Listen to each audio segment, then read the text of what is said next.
সাহেব উনি আমাদের কর্মসূচি ঘোষণা করেছেন।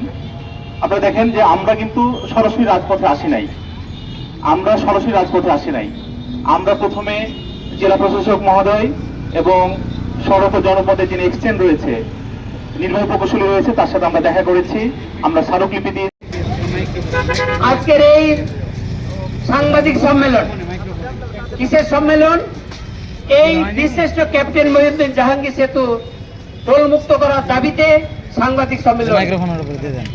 দাবি বিবেচনা করে দ্রুত সেতুটি টোল মুক্ত ঘোষণা করবেন।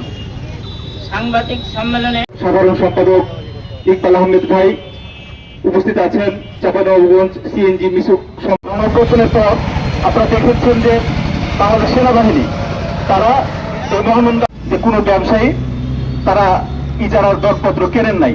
আমরা ব্যবসায়ীদের প্রতি আন্তরিকভাবে কৃতজ্ঞ।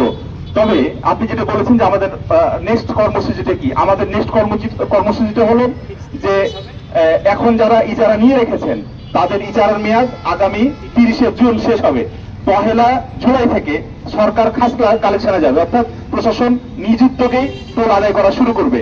তাহলে যেহেতু কোনো ব্যবসায়ী এখানে ক্ষতিগ্রস্ত হবে না, কোনো ব্যক্তি এখানে ক্ষতিগ্রস্ত হবে না, প্রশাসন যেহেতু তারা টোল আদায় করতে আসবে, তখন আমরা চাঁপাইনবাবগঞ্জের সাধারণ মানুষ, খেটে খাওয়া মানুষ, রিক্সা চালক, ভ্যান চালক, অটো চালক, বাইকার ভাইয়েরা সবাইকে নিয়ে আমরা যাব এবং যাতে প্রশাসন টোল আদায় না করে তার জন্য আমরা দাবি জানাবো।